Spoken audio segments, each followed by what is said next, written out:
Fortalece, Senhor, fortalece o nosso coração. Enche-nos, ó Deus, da tua maravilhosa graça. Dá-nos o renovo, dá-nos estratégias, dá-nos sabedoria, dá-nos discernimento, em nome de Jesus. Amém e amém. Louvado seja o nome do Senhor. Aleluia.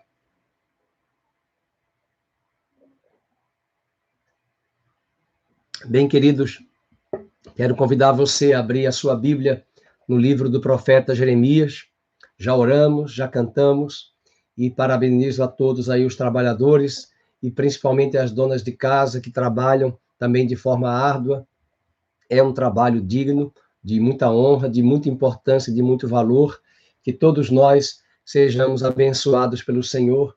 E Deus sempre, muito antes do pecado e da queda, disse ao homem que ele guardasse o jardim e o lavrasse e cuidasse daquele jardim. Depois da queda, é que Deus traz a palavra que do suor do nosso rosto, do nosso trabalho, nós iríamos extrair os nossos meios para sustento e provisão. Mas o trabalho é bênção.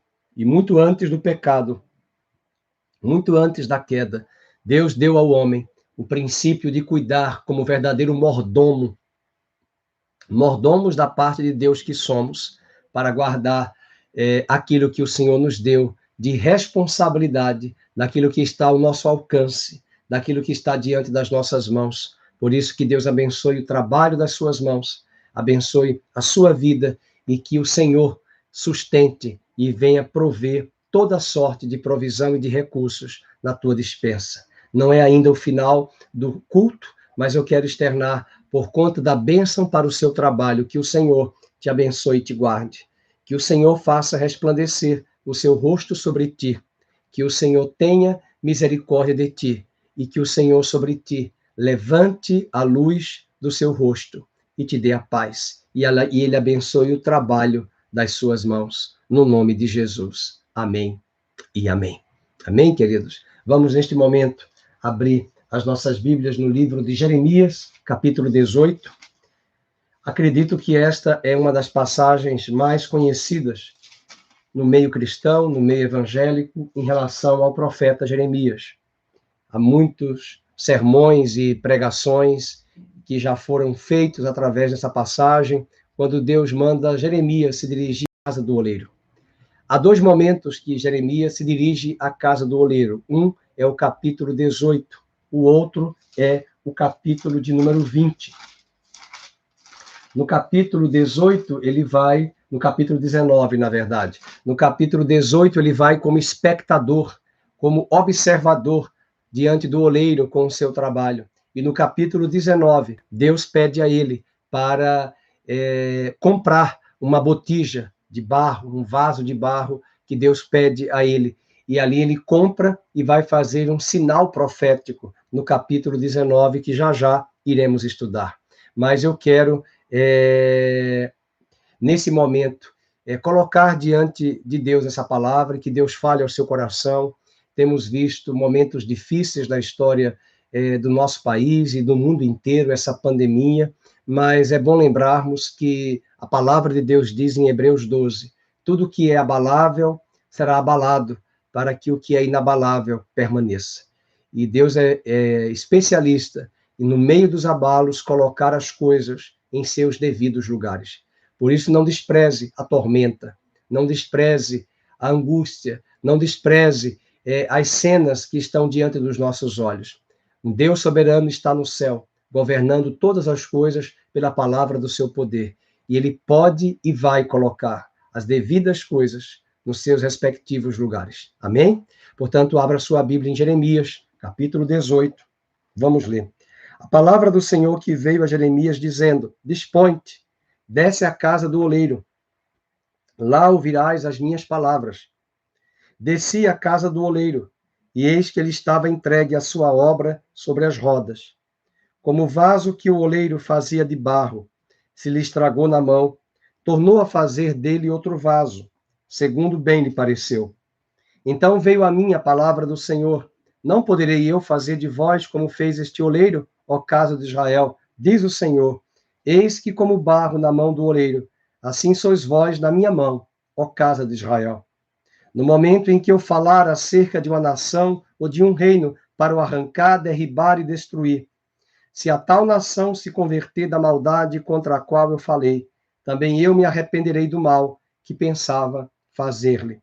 E no momento em que eu falar acerca de uma nação ou de um reino para o edificar e plantar, se ele fizer o que é mal perante mim e não der ouvidos à minha voz, então me arrependerei do bem que houvera dito lhe faria.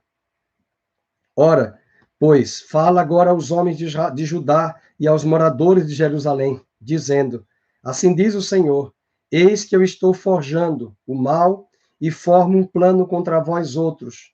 Convertei-vos, pois agora, cada um do seu mal proceder, e emendai os vossos caminhos e as vossas ações. Amém? Esta é a palavra que Deus nos traz neste momento. A palavra de Deus no livro de Jeremias. Jeremias traz no capítulo 18 essa passagem muito especial que você já deve conhecer, onde ele se dirige à casa do oleiro, aquele que trabalhava ali com vasos de barro, vasos de diversos tamanhos, de diversos formatos. E, na verdade, Deus queria trazer uma ilustração. O próprio Deus seria ali representado na figura do oleiro, e Israel, o barro que ele mesmo havia tecido, levantado, elaborado, feito com as suas próprias mãos. Deus havia dito a Moisés, no livro de Êxodo, capítulo 19, vós sereis para mim minha propriedade, vaso de honra, como Paulo diz na segunda carta a Timóteo, capítulo 2, vasos de honra. Embora existam vasos de desonra, o próprio Paulo traz essa afirmação na mesma carta citada agora.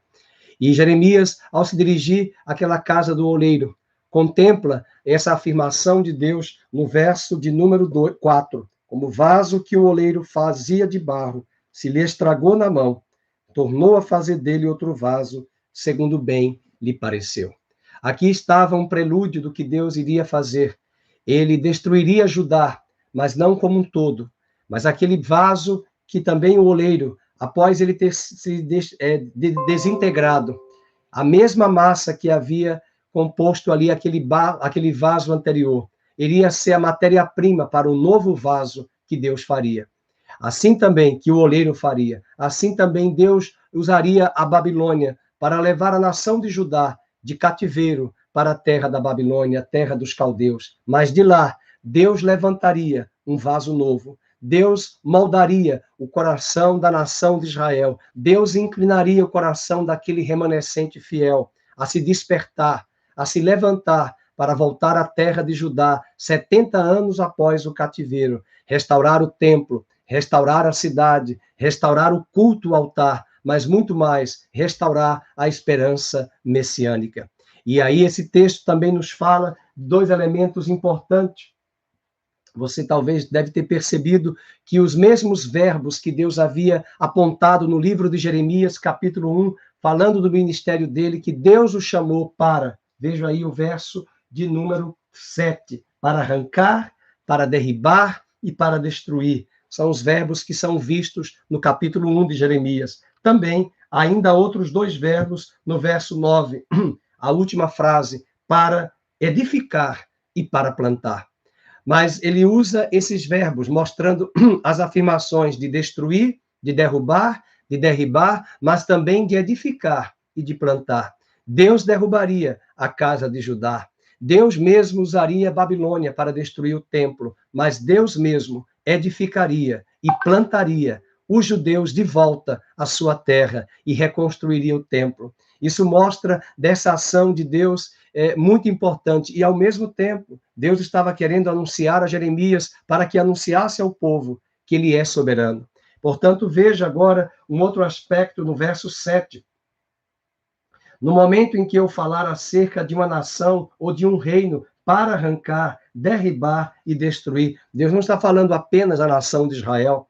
Deus não está falando apenas da nação de Judá. Qualquer nação pode ser corrigida por ele, porque o Deus a quem servimos não é o Deus apenas de Israel, é o Deus de todas as nações da terra. Verso número 8, se a tal nação se converter da maldade contra a qual eu falei, também eu me arrependerei do mal que pensava fazer-lhe. Quando nós falamos de soberania, meus amados, é importante entender que Deus é soberano em sua liberdade de alterar até mesmo as suas ações, dependendo da reação das pessoas. O Deus soberano em quem cremos é um Deus que tem a liberdade até de alterar os seus planos e os seus intentos, dependendo de quando estas pessoas se arrependem e mudam. É bom ter cuidado com a palavra arrependimento. Nós entendemos arrependimento para nós, como humanos, como uma ação que vai trazer mudança de pensamento a partir de um sentimento de culpa. Mas Deus não tem pecado. Nele não habita mal algum. Deus não vai ter culpa para se arrepender. Mas o peso a importância da palavra arrepender-se, que Deus se arrependeria, seria que, literalmente, no sentido da palavra grega, metanoia, mudar de pensamento, mudar de ação, mudar de intenção. Para nós, arrependimento é a mesma coisa, mudar de pensamento, mudar de intenção, de ação, mas que é precedida por um sentimento de culpa. Por isso que o apóstolo Paulo, a falar sobre arrependimento na carta aos Coríntios, ele diz que o arrependimento segundo Deus, ele traz um pesar, uma tristeza, não pesar, mas uma tristeza para o arrependimento. Traz uma tristeza para a mudança de atitude. Traz um coração contrito, compungido, né, para uma mudança de atitude. Mas o verbo que ele usa aqui, na nossa tradução em português, verso 8, se a tal nação se converter, contra a qual eu falei, também eu me arrependerei do mal. Verso de número 8. E é muito importante explicar isso, a questão do arrepender-se do mal. Deus não criou o mal no sentido de Deus ter a maldade, o mal sobre ele, não. Mas o mal aqui é o juízo. O mal aqui é aquela mesma expressão que aparece em Isaías 57. Eu crio bem, mas eu crio juízo. Eu trago a minha justiça. E a justiça dele é trazer juízo sobre o pecado. Ok? Eu me arrependerei do mal que pensava fazer-lhe. E veja o verso 9. E no momento em que eu falar acerca de uma nação ou de um reino para edificar e plantar. Ou seja, ele intenta edificar e plantar algo novo com aquela nação. Se aquela nação fizer o que é mal perante ele e não der ouvidos à voz dele, então ele se arrependerá do bem. Estão percebendo? Ora, ele se arrependeu do mal, do juízo, agora ele vai se arrepender do bem, das boas intenções que ele tinha, e esse arrependimento significa dizer que não é como nós humanos que temos a tristeza, no sentido de culpa pelo pecado que cometemos e precisamos ser contristados e compungidos por Deus para termos um verdadeiro arrependimento. É que Deus mudou de ideia, mudou de ação. E é muito importante lembrar algo que eu já falo isso há muitos anos. Todas as vezes que Deus jura na palavra dele, ele não vai voltar atrás. Mas quando ele traz a preposição condicional, se houver arrependimento, se vocês me derem ouvidos, eu removerei o inimigo que está contra vós. Então, ele traz o condicional, ok? Então, um ponto muito relevante aqui para nós considerarmos. Uma outra curiosidade nesse texto, falando sobre essa casa de oleiro, né? Nós podemos usar isso para a nossa vida, para a igreja local, mas Deus estava se referindo à casa de Judá. Veja o versículo 6. Não poderei eu fazer de vós como fez este oleiro, ó casa de Israel. Diz o Senhor, eis que como barro na mão do oleiro, e ele já aplica. Assim sois vós na minha mão, ó casa de Israel. Assim sois vós, ó casa de Israel. Então Deus já traz essa aplicação da própria passagem, fazendo referência à casa de Israel. E como eu disse, nessa passagem do capítulo 18, a visita que Jeremias faz ao oleiro é como espectador. Mas a visita que ele vai fazer ao oleiro no capítulo 19 é como comprador. Vai comigo para o capítulo 19, verso 1, diz assim: assim diz o Senhor, vai, compra uma botija de oleiro e leva contigo alguns dos anciãos do povo e dos anciãos dos sacerdotes, quer dizer, para que eles fossem testemunhas do que Deus haveria de fazer.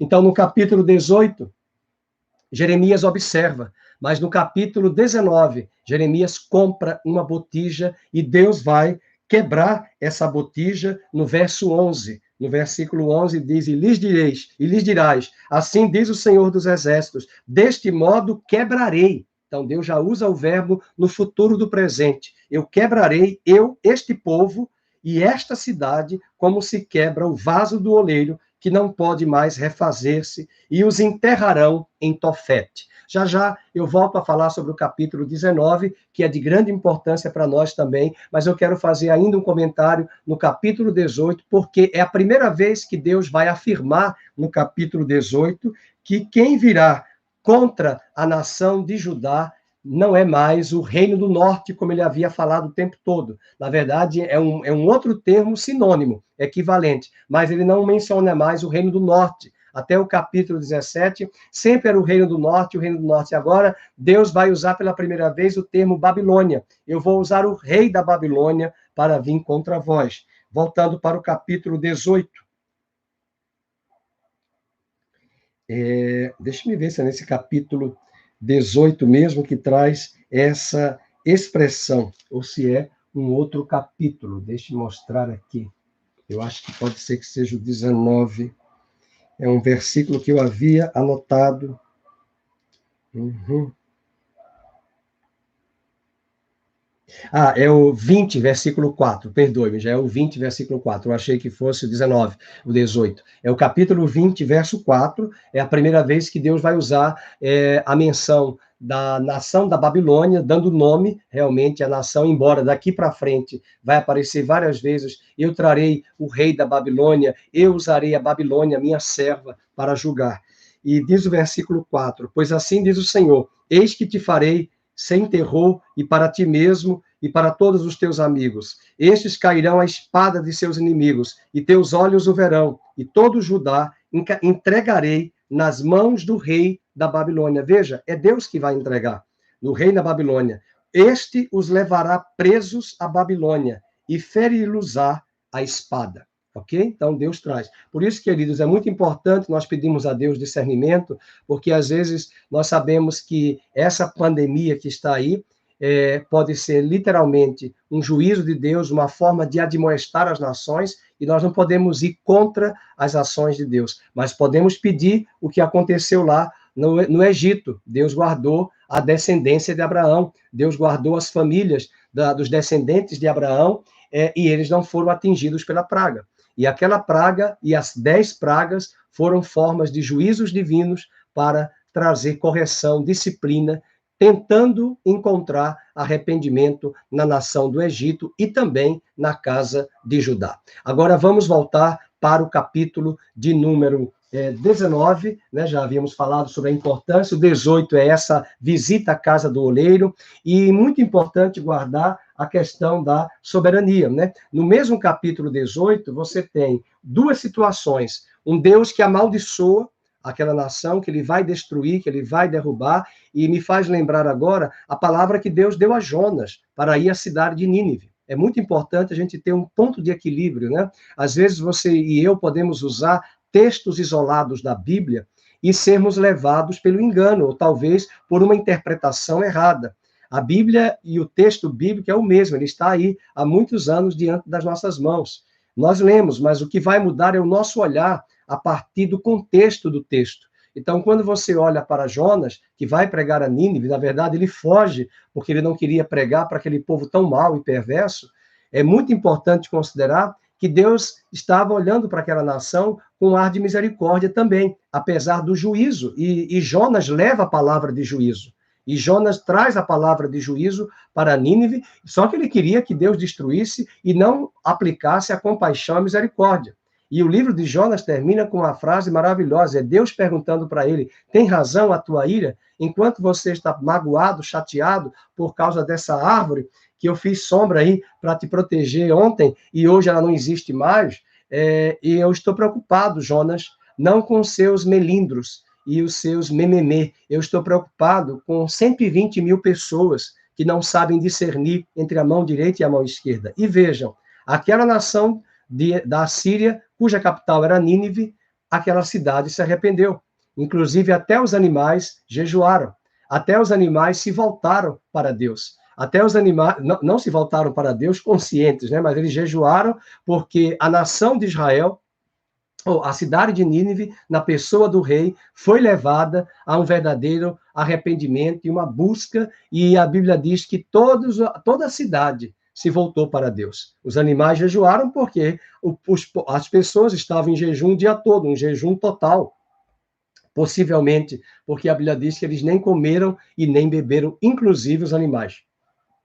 Portanto, Jonas precisava aprender muito sobre a soberania de Deus, sobre as escolhas. E essa soberania dá a premissa para a liberdade de Deus no momento quando ele bem tentar e quiser, dependendo da ação das pessoas que se inclinaram e se arrependeram e se voltaram para Deus, ele pode mudar de ideia, ele pode se arrepender, entre aspas, ou seja, mudar de pensamento, porque a palavra arrepender é metanoia, mudança de pensamento e mudança de atitude. Amém? Espero que tenha ficado claro muito isso, porque e espero que isso seja incrementado em nossa mente, porque existe uma corrente, uma tendência muito forte das pessoas partirem para o radicalismo, né? De um Deus soberano que vai estabelecer isso e ponto final. E não vai voltar atrás. Imagina se Deus não tivesse dito, como nós já vimos em algumas lives anteriores, em alguns versículos, que Deus não deixaria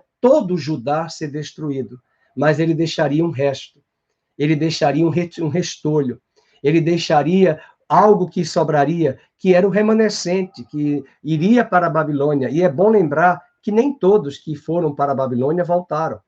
E muitos que cresceram ali, nasceram ali, também não voltaram. Foi um remanescente que voltou. E esse remanescente é quem vai retomar, reconstruir a cidade e o templo.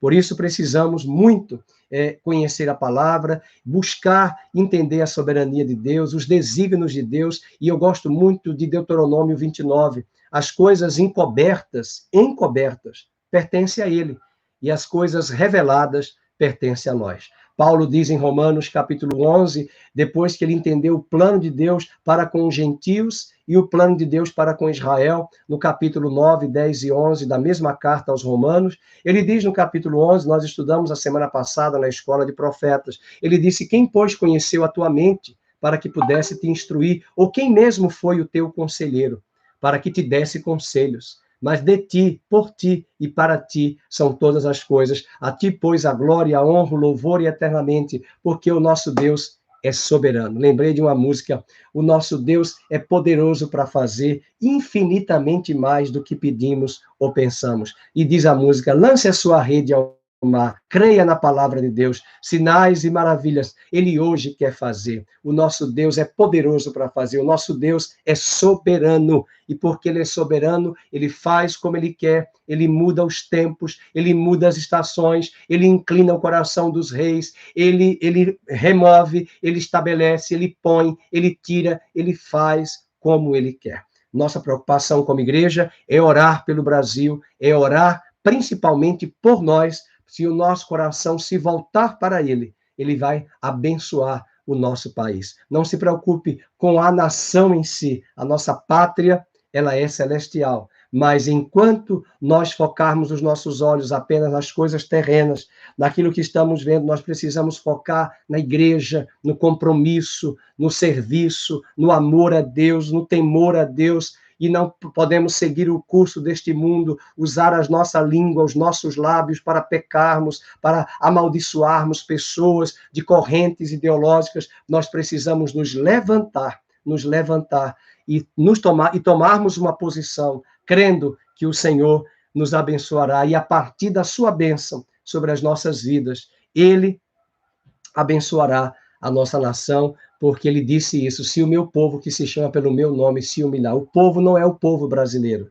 o povo é a igreja, o povo de Deus, que lá no Velho Testamento era a nação física de Israel. Amém? Vamos para o capítulo 19, e eu tenho aqui algumas considerações importantes. É muito interessante, é uma palavra até dura, difícil, mas precisamos aprender. Capítulo 19 diz assim, assim diz o Senhor, vai, compra uma botija de oleiro, leva contigo alguns dos anciãos do povo e dos anciãos dos sacerdotes, sai ao vale do filho de Inó. Vamos logo entender o que é isso. Deus vai mandar Jeremias levar comprar um vaso um vaso de botija, né, uma botija na casa do oleiro, e agora sim ele compra, e ali mesmo Deus diz que ele vai quebrar aquele vaso, como também Israel será quebrado nas mãos de Babilônia.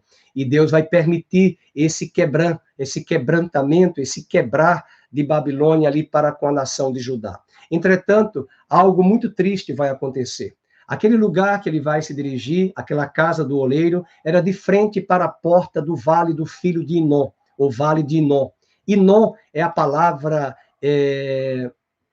hebraica que traz a palavra grega na Septuaginta, o termo higiena. Higiena é uma das palavras usada para inferno, onde havia o fogo que nunca se apaga.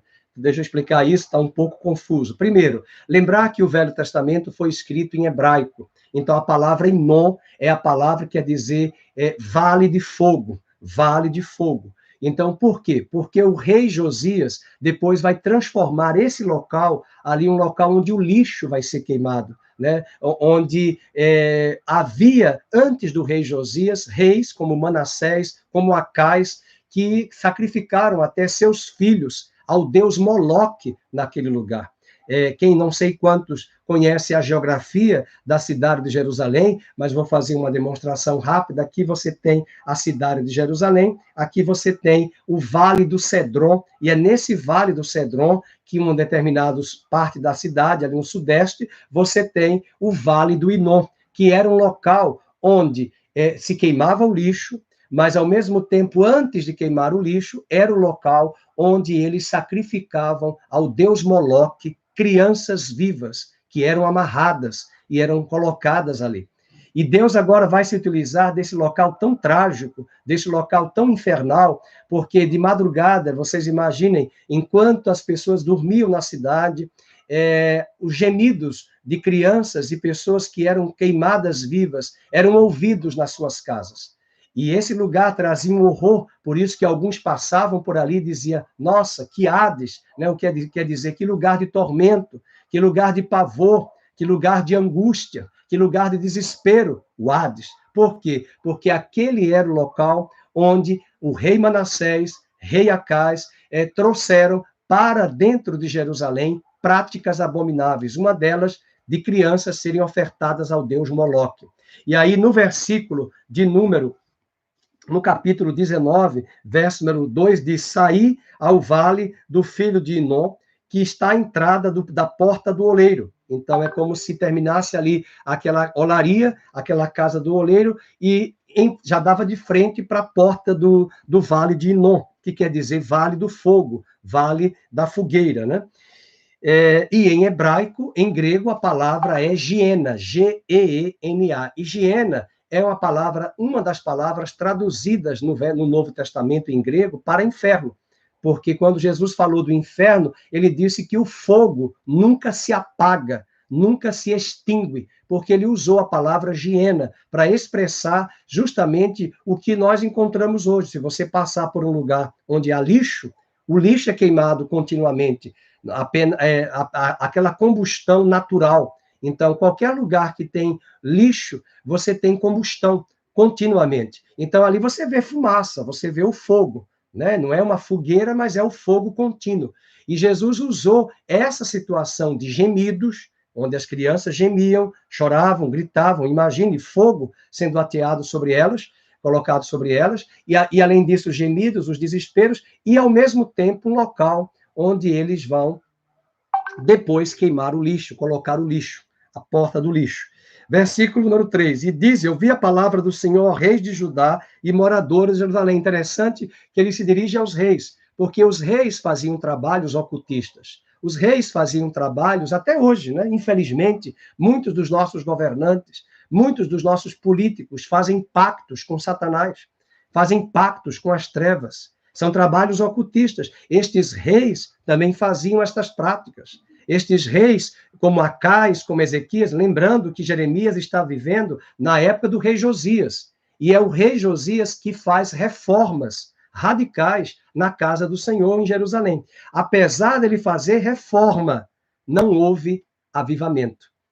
Ele fez reformas, ele limpou a casa, ele limpou o altar, ele limpou os sacerdotes e os levitas, chamando-os para um comprometimento, mas o povo, e até mesmo sacerdotes e levitas, não se voltaram para Deus. Então, às vezes, nós podemos ter um retorno, uma reforma, mas não necessariamente um avivamento em nossos corações. Nós podemos trazer novos sermões, novas prédicas, novos altares, novas implementações, novos prédios, mas não ter um verdadeiro arrependimento e um avivamento no coração. E aí agora vem o mais triste da profecia. Ele vai se dirigir aos reis, por quê? Ele diz, verso 3, eis que trarei mal sobre este lugar, e quem quer que dele ouvir, reunir-lhe-ão os ouvidos. Porquanto me deixaram, Deus está reclamando, me deixaram e profanaram este lugar, queimando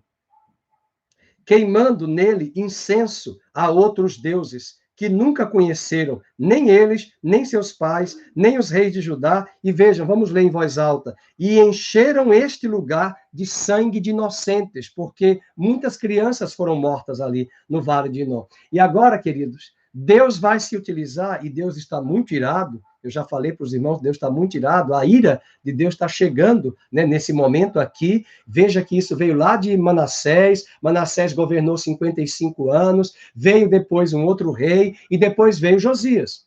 Mas antes de Manassés, nós tivemos Acais, né, também, e Acais vai trazer práticas abomináveis diante do Senhor, que Deus vai trazer o seu juízo. E aí, no capítulo de número 19, verso 5, diz, e edificaram os altos de Baal para queimarem os filhos no fogo em holocaustos a Baal. O que nunca lhes ordenei, nem falei, que me passou pela mente. Então, não era só Baal, era Moloque também. Por isso, eis que vem dias, diz o Senhor, em que este lugar, olha só o que ele vai trazer de advertência, já não se chamará Tofete. Tofete quer dizer fogueira, fornalha. Então, ele traz uma palavra Tofete, porque era um lugar também que havia fogo, né? Como eu falei, eles queimavam sacrifícios aos deuses, queimavam os filhos. Então, o vale do Tofete, nem vale do filho de Inom, mas vai se chamar o vale da matança. Então, Deus se utiliza daquele lugar para dizer, olha, esse lugar que tem sido o vale do choro, o vale do gemido, das crianças que gemiam, que vocês sacrificaram. Este lugar que tem sido lixo, onde é queimado, onde tem tido as práticas abomináveis. O lugar do Tofete, onde é a fogueira, né? Onde é a fornalha. Eu quero dizer para vocês que este lugar vai ser o vale da matança, porque eu trarei Babilônia e eles vão matar vocês. E agora, a cena que nós vamos ler é muito trágica. É um juízo terrível sobre a cidade de Jerusalém, e o que vai ficar naquele lugar são restos de ossos, esqueletos, restos mortais, cadáveres de muitas pessoas que vão ser mortas no juízo quando Babilônia vai invadir Jerusalém. Portanto, no verso de número 6, verso 7 agora, porque dissiparei o conselho de Judá e de Jerusalém neste lugar, e os farei cair a espada diante de seus inimigos, e pela mão dos que procuram tirar-lhes a vida, e darei o seu cadáver por pasto às aves dos céus e aos animais da terra, porque seria tanta mortandade que eles não teriam tempo suficiente para enterrar, que as aves de rapina viriam até mesmo para comer esses animais, esses corpos, né? Esses cadáveres ali em putrefação. Versículo 8, porei esta cidade por espanto, objeto de assobios, e todo aquele que passar por ela se espantará e assobiará por causa de todas as suas pragas.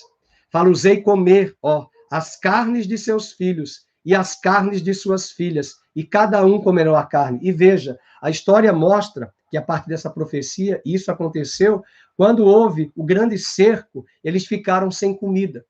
E eles matavam seus filhos, que já estavam doentes, matavam e comiam a carne dos seus próprios filhos. E Deus traz essa palavra de juízo. No versículo 9, comerá a carne do seu próximo no cerco, e na angústia. Porque aquelas nações, quando vinham conquistar cidades, elas não adentravam na cidade no mesmo dia. Às vezes ficavam dias, semanas ao redor da cidade, até mesmo tentando fechar a entrada de água e também fechar a entrada de alimentos. Então, eles entravam em desespero e tentavam ali matar os seus filhos para depois comer a carne e servir. Isso aconteceu também nos dias de Eliseu, onde a Bíblia diz que algumas mulheres mataram seus filhos e repartiam entre elas para dividir um dia com um filho, um dia o outro filho que havia morrido da outra companheira e vizinha. Algo terrível, algo trágico, como se fosse uma sociedade de canibais. E o versículo 9, e na angústia e no cerco em que os apertarão os seus inimigos e os que buscam tirar-lhes a vida. Então, aí sim, ele traz a profecia, quebrarás a botija à vista dos homens que foram contigo. Veja que ele faz questão de dizer, traz os homens contigo. Quem são os homens? Vamos voltar lá para o 19, verso 1. E leva contigo alguns dos anciãos do povo, que são juízes, as autoridades, os juízes, e eu quero terminar a palavra mostrando a ira de Deus sobre a justiça brasileira. A ira de Deus sobre os juízes que julgam injustamente. A ira de Deus sobre o judiciário que impede o executivo de governar. A ira de Deus sobre aqueles que deveriam defender o pobre, o fraco e o oprimido. Numa hora dessa, acirra mais ainda os ânimos de guerra e de batalha. E distorce as palavras daquele que está no poder. A ira de Deus, os anciãos no Velho Testamento eram figuras de juízes. Eram pessoas que traziam julgamentos, faziam julgamentos. E diz o versículo 19, alguns dos anciãos do povo e dos anciãos dos sacerdotes, para mostrar também os sacerdotes na casa de Deus. Os sacerdotes corrompidos, a igreja corrompida, a igreja camuflada, a igreja que está em cima do muro, a igreja que relativizou os valores de Deus e anuiu os valores deste mundo, deste século. É isso que Deus vai trazer. E Deus mandou Jeremias, olha, chama esses anciãos do povo e os anciãos dos sacerdotes e vai com eles lá na casa do oleiro e pega essa botija e quebra e diz para eles que eu vou fazer isto. E que esses fragmentos dessa botija é para mostrar que serão os cadáveres dos filhos de Israel e deles mesmos que serão julgados por Deus quando a Babilônia vier e julgar esta nação. Então, queridos, isso mostra que é uma frase e uma expressão muito radical. Talvez você possa estar aí acompanhando essa leitura comigo, dizendo, nossa, que palavra dura, que palavra forte. Isso não quer dizer que vai acontecer conosco, necessariamente. Isso aqui foi para Israel naquele momento. Mas isso é para mostrar o que muitos não entendem. Queridos, os dias de Jeremias governou 40 anos, teve um ministério de 40 anos. Mas antes de Josias, que era o rei que governava nos dias de Jeremias, nós temos outros reis que estão praticando essas maldições e essas perversões há anos, há décadas. E ao longo de todos esses anos e décadas, Deus enviou profetas para que esses reis se arrependessem. Vocês estão lembrados, as minhas ovelhas, quando eu preguei sobre Ezequias e Manassés, o ano passado, estudando os reis, falando que Deus deu a Ezequias quantos anos de vida a mais? 15 anos. Vocês estão lembrados? Mas qual foi o filho de Ezequias que substituiu o trono assim que Ezequias morreu? Manassés. Mas Deus deu a ele 15 anos para que ele colocasse a casa dele em ordem. Colocasse a casa em ordem. E o que era colocar a casa em ordem? Pegar o seu filho Manassés e orientá-lo. E conduzir aquele menino que ainda era um adolescente, uma criança, para que quando ele crescesse e fosse o rei, não levasse a nação à apostasia e à rebeldia. E você que talvez não saiba, Manassés vai governar 55 anos no poder. Agora você soma Manassés, você soma depois mais 2 anos do filho de Manassés, e aí vem Josias. Para reinar. E na época de Josias, Jeremias vai profetizar. Só que não é só Josias. Josias vai morrer, o juízo de Deus não virá ainda. E ainda virão todos aqueles reis que eu lembro até hoje que a Débora anotou aí na nossa live, todos os reis que nós já havíamos pregado em uma das primeiras aulas de Jeremias, até chegar a Zedequias. E é nos dias de Zedequias, que é o último capítulo de Jeremias e o último capítulo de 2 Crônicas, que é o capítulo 36, quando esse juízo virá. Então, vamos pensar com muita cautela. Nós estamos aqui para estudar a palavra. Juízo de Deus não vem da noite para o dia. O cálice da ira de Deus para transbordar e impetrar o juízo virá quando menos esperamos, mas não esqueça, nós estamos como uma geração abusando como igreja da graça, e esse mundo aí fora desprezando a graça que está disponível há muitos anos, e há muitas décadas, e há quase 2 milênios após a vinda de Cristo. Isso mostra o coração do homem como tem se endurecido, e chegará uma hora que o juízo de Deus virá. Chegará uma hora que os cálices da ira de Deus serão derramados sobre a terra, que nós já comentamos sobre isso no Apocalipse, capítulo 16, 15 e 17, sobre, aliás, o 14, o 15 e 16, sobre os cálices da ira de Deus. Então, o que muita gente não entende é esse momento agora. Jeremias está falando isso, ele está trazendo sinais alegóricos, quebrando a botija, mas a cena trágica vai acontecer lá nos últimos capítulos. Lá no último capítulo de 2 Crônicas, que vocês podem ler depois, ok? Então, nós temos que ter um cuidado na hora de explicar isso, porque enquanto ele está aqui, quando foi que Jeremias começou a governar? Começou a profetizar? No 18º ano de Josias. Mas não é só Josias, virão agora outros reis.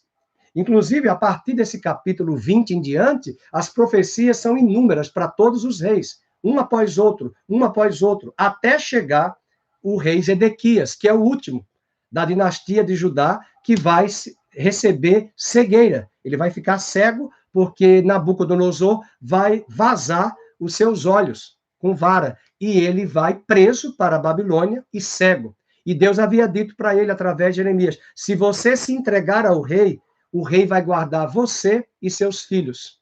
Mas se você não se entregar e tentar fugir, não adianta, porque as tropas de Napoleão, as tropas de Nabucodonosor vão alcançar você, seus filhos, e ele vai julgar de forma mais severa. E é o que vai acontecer. Então, aqui esta cena, eu quero finalizar trazendo aqui no versículo 11. Aí vocês vão entender o que ele quis dizer. Versículo 11. Vamos ler. Deste modo quebrarei eu este povo, esta cidade, como se quebra o vaso do oleiro, que não pode mais refazer-se. E os enterrarão em Tofete, quer dizer, Tofete, o vale da fogueira, que é o mesmo vale de Inom. Porque não haverá outro lugar para os enterrar, porque vai ser um lugar ali onde vai ser o enterro. Assim farei a este lugar, diz o Senhor, e aos seus moradores, e farei desta cidade um verdadeiro Tofete, uma fornalha, uma fogueira. Verso 13, e as casas de Jerusalém e as casas dos reis de Judá serão imundas como lugar de Tofete. E também todas as casas sobre cujos terraços queimaram incenso, olha a ira de Deus, queimaram incenso a todo o exército dos céus e ofereceram libações quer dizer ofertas a outros deuses. Voltando, pois, Jeremias de Tofete, lugar para onde o enviara o Senhor a profetizar, se pôs em pé no átrio da casa do Senhor e disse a todo o povo, assim diz o Senhor dos Exércitos, o Deus de Israel, eis que trarei sobre esta cidade e sobre todas as suas vilas todo o mal que pronunciei contra ela, porque endureceram a cerviz para não ouvirem as minhas palavras. Bem, queridos, apesar das palavras duras, são palavras de juízo de Deus sobre a terra naquele momento histórico, e lembrando que eu ainda creio que Deus está derramando o seu recede, a sua compaixão, a sua misericórdia. Tiago diz na sua carta geral, a sua epístola do Novo Testamento, que a misericórdia de Deus triunfa em meio ao juízo. Mas aqui, e muito mais para o final dos tempos, nós antevemos, à luz das Escrituras, um tempo de juízo severo, em que a misericórdia de Deus será suspensa, será retida e será aplicado o juízo, uma vez que Deus dirá uma das palavras mais tristes que eu não gostaria de expressar: basta. Entretanto, Deus encontrará um remanescente fiel. Deus terá um povo fiel, seus eleitos, aqueles que o próprio livro do Apocalipse diz: quem são estes que vêm da grande tribulação? Quem são estes? Uma multidão. E o anjo responde: estes vêm da grande tribulação. Significa que a igreja passará pela grande tribulação, sim, mas ela será guardada, ela será protegida, ela será um instrumento e um vaso de honra e de esperança para aqueles que derem crédito à palavra de Deus. Mas o mais importante é que Deus está usando, como diz agora o Ricardo, a sua misericórdia para trazer em nós o arrependimento. É isso que o apóstolo Pedro diz na segunda carta, no capítulo 3, que ele não retardou a sua promessa. Ele é longânimo para convosco, esperando que os homens se arrependam e mudem e emendem os seus caminhos. Eu encerraria esta live de hoje com o capítulo 20, somente um versículo. Essa palavra chamou a atenção, eu me programei até para falar o capítulo 20, mas não deu tempo para dissecar com mais profundidade, porque também não adianta corrermos, nós temos que esperar essa questão. E a irmã Sandra falou ali, o Senhor é longânimo. Longânimo é uma palavra que eu gosto muito, né?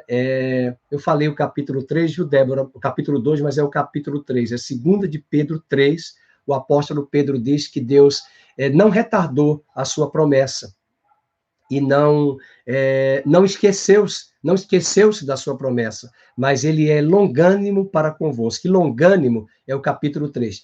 E a palavra longânimo em inglês é a palavra long suffering, sofrer longamente. Por isso que está lá no livro de Gálatas, capítulo 5, que o fruto do Espírito Santo o amor é longânimo, né?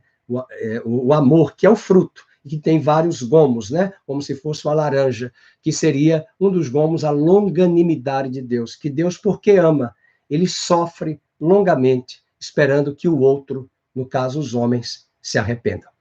Eu queria deixar esse texto para você, capítulo 20, verso número 11, depois de toda essa palavra forte que Jeremias traz, o capítulo 20, ele vai até lamentar, você pode ler em casa o capítulo 20, do versículo 7 ao 13, mas veja como ele traz alguns contrapontos e de esperança para nós. No capítulo 20, verso 11, ele diz, mas, conjunção adversativa, mas o Senhor está comigo como um poderoso guerreiro. É isso que eu quero crer na sua vida. Deus está com você como um poderoso guerreiro, guerreira. Por isso, tropeçarão. E eu quero parafrasear isso na sua vida e no Brasil, principalmente para o governo do atual presidente da República. Por isso tropeçarão os meus perseguidores e não prevalecerão. Os perseguidores do Brasil não prevalecerão. Os meus perseguidores não prevalecerão. Serão sobremodo envergonhados. E porque não se houveram sabiamente, sofrerão afronta perpétua, que jamais se esquecerá.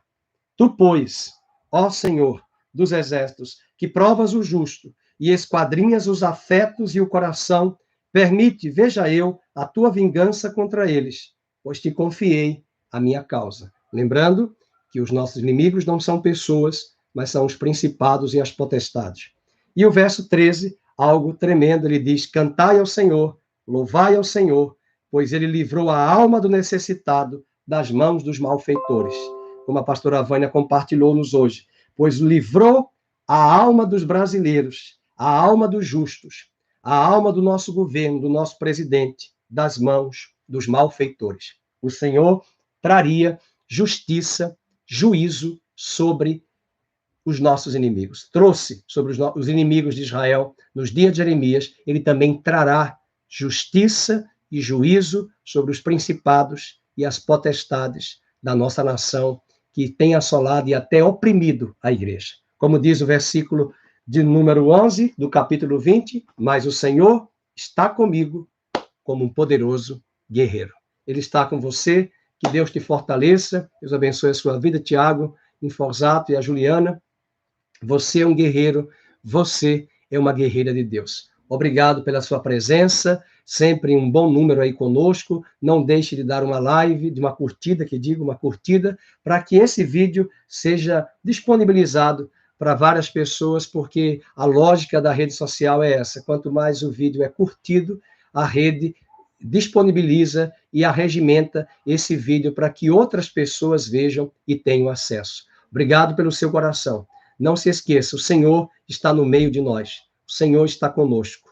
O Senhor nos dará vitória em meio a todas estas batalhas. Amém? Que Deus dê sabedoria à igreja, dê sabedoria ao presidente da República, guarde os nossos lábios e guarde os lábios dele, para que nem nós pequemos, nem ele venha se exceder, porque tudo que o inimigo quer é pegar as nossas palavras, as nossas fraquezas e derrubar. Que o Senhor tenha misericórdia. Pai querido, te agradeço por esta oportunidade, te agradeço por esse tempo tão especial, te agradeço por esse momento de nossas lives, de nossas reuniões. Fortalece a cada um aqui presente. Fortalece a cada família aqui presente. Fortalece, ó Deus, e que estas palavras, mesmo sendo duras, lidas por nós e estudadas, são palavras do Senhor, não são palavras da cabeça do pastor Fernando, são palavras do Senhor. E nós não queremos selecionar a Bíblia, apenas os textos que nos dizem coisas boas. Nós queremos também aprender dos teus oráculos, dos teus testemunhos e dos teus juízos. Que o Senhor fortaleça cada um, ensinando a igreja o quanto é importante discernirmos que dias, que tempos são estes. Mas o povo que conhece ao seu Deus se tornará forte e fará proezas. Mas quanto a mim, o Senhor está comigo, como um poderoso guerreiro. Que o amor de Deus, a graça bendita de Cristo e a doce consolação do Espírito Santo esteja sobre todos, agora e sempre, no nome de Jesus. Amém e amém. Muito obrigado. Curte lá, dê uma curtida na nossa live e até amanhã, às 17 horas, com a graça de Deus, no nome de Jesus.